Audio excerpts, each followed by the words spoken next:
After giving birth to her son, my daughter replaced her stepfather with her biological father. Then she named her child after him. I warned her, your stepfather built this business for you. She just scoffed, what am I supposed to do with a poultry farm? Smell like chicken feed for the rest of my life. But when she needed her stepfather, he was already gone. When my daughter Emily called me to say she'd had the baby, I expected to feel a wave of joy, maybe even a little relief. But nothing could have prepared me for what came next. I want you to meet him, she said, her voice soft, almost a whisper. Before anyone else does. Of course, sweetheart, I replied, feeling a warmth bloom in my chest. Your stepfather will be so excited. No, Mom, she cut in. Not him. I meant Michael. My biological father. Her words hung in the air, a thin wire strung tight between us, ready to snap. I pressed the phone closer to my ear, hoping I'd misheard, but the silence on the line only sharpened the truth. Michael. The man who walked away before Emily ever took her first breath. The man who had been a ghost through all the scraped knees, first dances, and graduation ceremonies. And yet, here he was, being offered a place at the start of her child's life, the spot I had always thought was reserved for Frank, the man who had raised her. My heart twisted painfully, picturing Frank's face when he found out. His gentle eyes, always a little tired from the long days at the poultry farm, but endlessly kind. The same man who had worked himself to the bone, who smelled perpetually of feathers and feed, who had never complained once when Emily needed anything: tuition, a car, a place to stay after college. But Frank wasn't Michael. Michael, with his polished charm and stories of a life that glittered from a distance. Michael, who had popped back into our world just as Emily was starting to carve a new life for herself, just as Frank had signed over part of the farm to her, hoping it would help her find stability. Emily, I began, my voice quivering, have you told Frank? There was a pause and I could hear the soft rustle of blankets, the sleepy coo of the newborn in her arms. Not yet, she admitted. I thought it might be better if I told him after. Once everything is settled. Settled? Like the tiny, perfect name she'd already chosen, Michael Jr. She hadn't told me, but I had seen the name etched in gold on the crib in the background of a photo she'd sent earlier. The realization hit me like a punch to the gut. She wasn't just inviting her biological father into this sacred moment. She was immortalizing him, giving him a legacy that Frank had never asked for but had more than earned. My fingers tightened around the phone. I wanted to scream, to beg her to reconsider, but the words lodged in my throat. All I could manage was a broken, I see. Mom, please, she pleaded. You understand, right? I want to know him. Really know him. And I want my son to know him too. The innocence in her voice, the longing, it undid me. Emily had always been chasing something I couldn't give her, something Frank's love couldn't fill. Maybe it was the stories I had told her when she was young of how Michael had once been charming, how we had fallen in love too quickly, burned too brightly. I had thought I was giving her a fairy tale, not a roadmap to my own heartbreak. All right, I said finally, each syllable an effort. If that's what you need, I'll support you. Thank you, she breathed, the relief evident. It's going to be fine. I promise. But as the call ended, and I sat alone in our quiet kitchen, surrounded by the remnants of a life built on sacrifice and love, I couldn't shake the feeling that nothing would ever be fine again. I didn't sleep that night. Frank was still at the farm, tending to some late deliveries, completely unaware that his world was about to be shattered. My fingers itched to call Emily again, to beg her to reconsider. Instead, I lay in bed, staring at the ceiling, replaying our conversation over and over. By morning, I couldn't take it anymore. I grabbed my coat and headed to Emily's apartment. When she opened the door, she looked tired but radiant. Motherhood suited her. But I wasn't here to coo over my grandson. I was here to stop her from making a mistake she would regret. She sighed when she saw me. Mom, I knew you'd come. I stepped inside, inhaling the scent of baby powder and fresh laundry. We need to talk, I said firmly. Emily rolled her eyes and walked toward the kitchen, fixing herself a coffee with one hand while cradling the baby with the other. If this is about Michael, save it. I already made up my mind. I clenched my fists, trying to keep my voice calm. Emily, do you even realize what you're doing? Frank isn't my real father. The words cut like a knife. I took a sharp breath. He raised you. He loved you when Michael couldn't even be bothered to stay. Frank worked himself to the bone for you, and you're just... Emily turned to face me, an exasperated look on her face.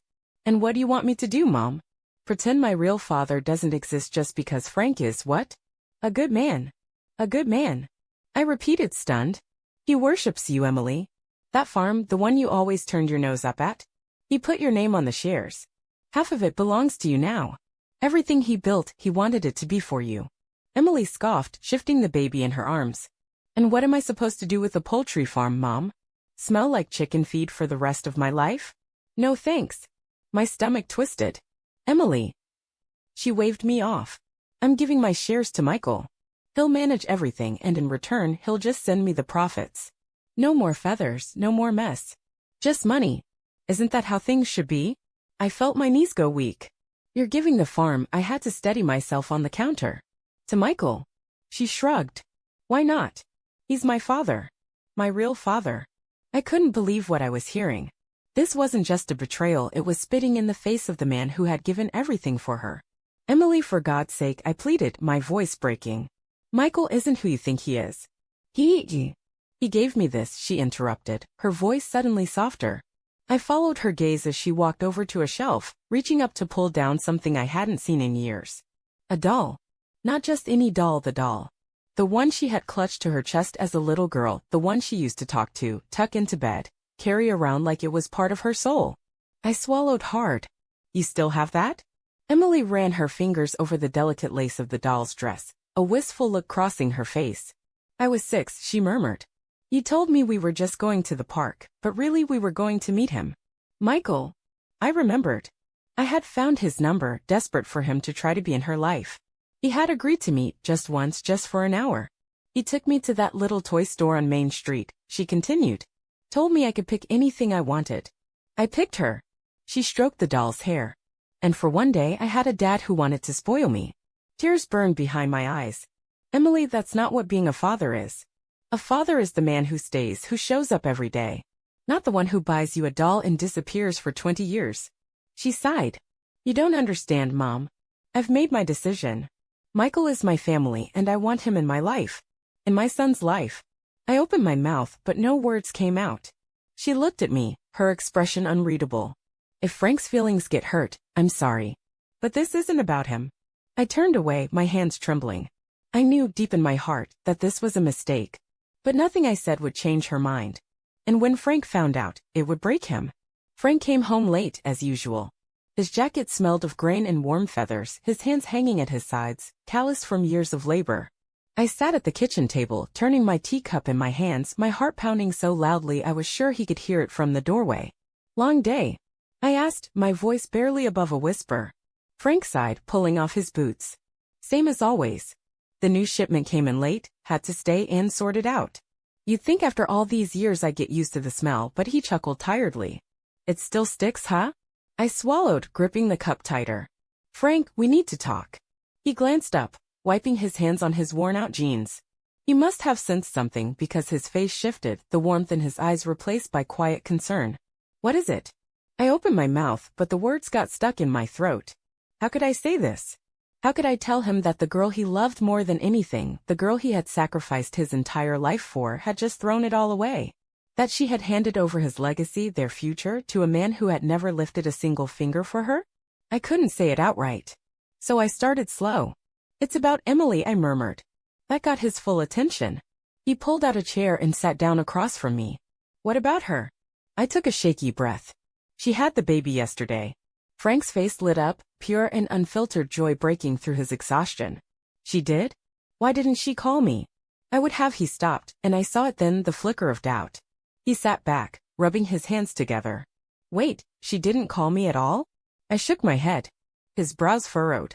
Well, maybe she was just overwhelmed. First time mom and all. But he gave me a hopeful look. We can go see her tomorrow, right? I dropped my gaze. He went still.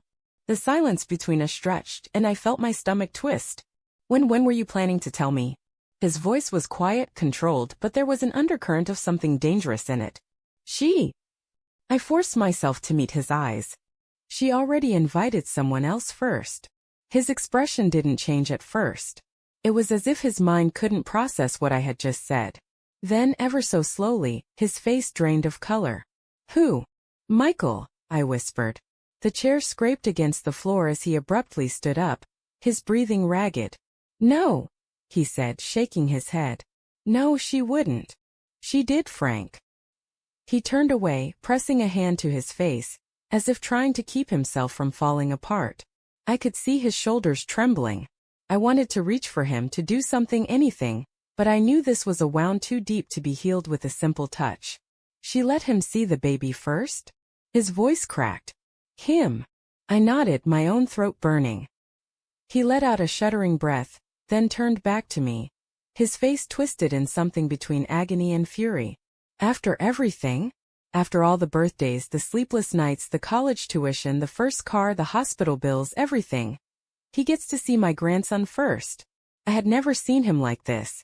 Frank was a quiet man, a patient man, the kind of man who swallowed his pain instead of letting it spill out. But this was breaking him. She says she wants to know him, I said, my voice barely above a whisper. Frank let out a bitter, humorless laugh. Know him? He shook his head violently. What is there to know? That he left her? That he never cared? That he was gone when she needed him the most? His voice cracked and he clenched his fists. I was there. I was the one who held her when she cried. I was the one who... He stopped, his breathing sharp and unsteady. I could see the fight leaving him, draining out of his body like air from a punctured tire. And then, as if the blow wasn't enough, I forced myself to tell him the worst part. She named him after Michael. Everything in the room stilled. Frank blinked, his expression blank, like he hadn't heard me right. What? She named the baby Michael Jr., I choked out. He didn't move. He just stood there, frozen in place, his face void of any emotion. For a moment I thought he might collapse. Then slowly he exhaled through his nose, turned and walked to the sink. He gripped the edges of the counter so tightly his knuckles turned white. Frank, I whispered. He didn't look at me. I spent my whole life loving that girl, he said, his voice empty.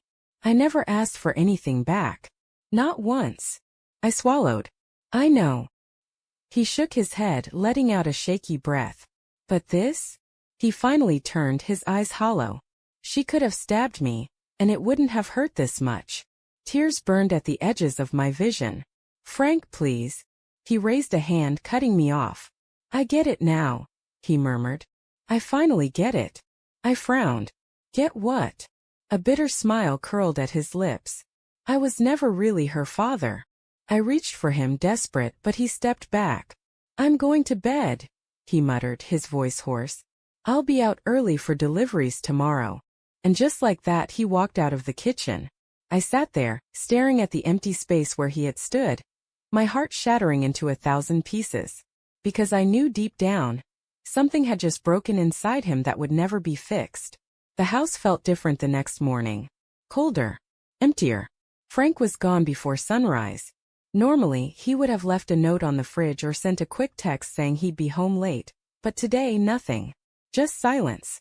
I sat at the kitchen table, staring at the untouched cup of coffee I had poured for him, my fingers gripping the ceramic so tightly I thought it might crack. He hadn't spoken a single word to me before leaving, and deep down I knew why. Something inside him had broken last night. Emily called around noon. Hey Mom, she said, her voice light, as if nothing had happened, as if she hadn't just torn a man's heart out of his chest. Are you coming by today? I swallowed the bitter taste in my mouth. I don't know, Emily. Frank. I paused, choosing my words carefully. Frank didn't take it well. She sighed, exasperated. Mom, I don't get why this is such a big deal. I closed my eyes, rubbing my temple. Emily, you do get it. You just don't care. That's not fair, she snapped. I care. But it's my life. My child. And I have a right to decide who's in it. My grip on the phone tightened. You named your son after a man who abandoned you, and you let him be the first one to see that baby, while the man who raised you, who loved you more than anything, was left with nothing. My voice shook. Do you even realize what you've done? Silence. Then she scoffed. Mom, it's not like I owe Frank anything. I gasped. Emily. He chose to be in my life. No one forced him to. And it's not my fault if he got too attached. I felt sick. This was my daughter speaking. My daughter. The same little girl who used to run into Frank's arms when he came home from the farm, who used to fall asleep on his chest while he read her bedtime stories. And now she was talking about him like he was some disposable side character in her life. Emily, I said slowly, barely able to breathe. He signed the farm over to you. I expected hesitation. Maybe even guilt. Instead, she laughed. Oh, I know, she said. That's why I don't get why you're so worried. I'll be fine, Mom. I don't need Frank. Michael's handling everything now. I nearly dropped the phone. Michael? Emily, you're not serious. I already gave him the shares. He's officially part owner now. My vision blurred. You gave away Frank's life's work to Michael? She shrugged. Why not? What was I gonna do with a poultry farm? I covered my mouth, trying to hold back the tears. You have no idea what you've done, I whispered. Emily exhaled loudly like she was tired of the conversation. Mom, I have to go. Michael and I are discussing the next steps for the farm. Next steps? My stomach twisted. Yeah. He's thinking of selling. A cold, hollow silence filled the air. Selling. Selling the farm that Frank had spent his entire life building. The farm he had poured his blood, sweat, and soul into. Selling it like it was just some disposable asset. I couldn't speak. Couldn't breathe. Emily didn't seem to notice. Anyway, don't be dramatic, okay? She said lightly. I'll see you later. Then she hung up. I stood there, holding the phone to my ear long after the line went dead. And that's when I knew Frank wasn't coming back. Not really. He might still live in this house. He might still wake up every morning and go to work. But the man who had once loved Emily like she was his own blood?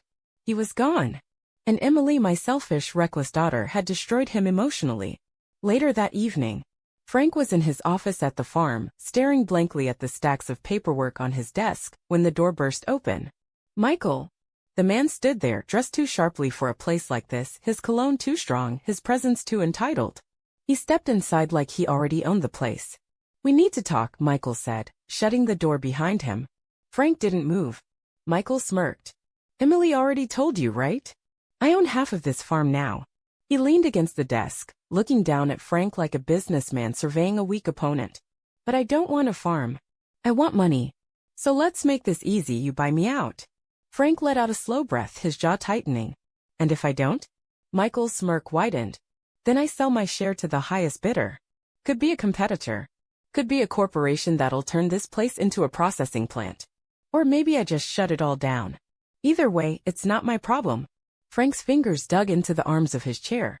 This man, this stranger, was holding his entire life hostage. And Emily had handed him the keys. Michael leaned in closer. So what's it gonna be, old man? Frank didn't blink. Didn't flinch. Instead, he pulled out his phone. Who are you calling? Michael frowned. Frank held the phone to his ear, his voice steady. My lawyer. Michael's smug expression faltered. Hey, let's not make this complicated. Frank ignored him. Jack? Yeah, it's me. I need a way out of a bad deal. Michael rolled his eyes, crossing his arms. You really think you can get out of this? Frank looked him dead in the eye, his voice firm. Watch me. Frank won. It took weeks of legal battles, but in the end, he found a way to take back what was his. His lawyer had dug through every loophole, every clause, and found the one thing Michael hadn't accounted for. Emily's stake in the farm had come with conditions. Conditions that stated she couldn't sell her shares without Frank's approval. Michael had bluffed, thinking Frank would just cave and hand over the money. But Frank called his bluff. And when it became clear that no one was willing to buy a share of a poultry farm with a legal lock on it, Michael had no choice but to sign his rights away. For nothing. He stormed out of Frank's office that day, humiliated, cursing Emily under his breath for giving him useless shares. But Frank barely heard him. He had his farm back. But it didn't feel like a victory. Because the one person he had built it for? She wasn't his anymore. Months later, Emily never thought it would turn out like this. She had been so sure that Michael would take care of everything, that he would provide her with an easy, comfortable life. But instead, he had vanished the moment he realized the farm was useless to him. No money. No legacy. Nothing. She was left with nothing. Frank had cut her off completely. No messages. No calls. Nothing. For the first few weeks, she had told herself he was just upset, that he would cool down eventually. That he would miss her. But he didn't. And slowly she began to realize something terrifying. Frank had never needed her. He had loved her, yes. But she had mistaken that love for dependence.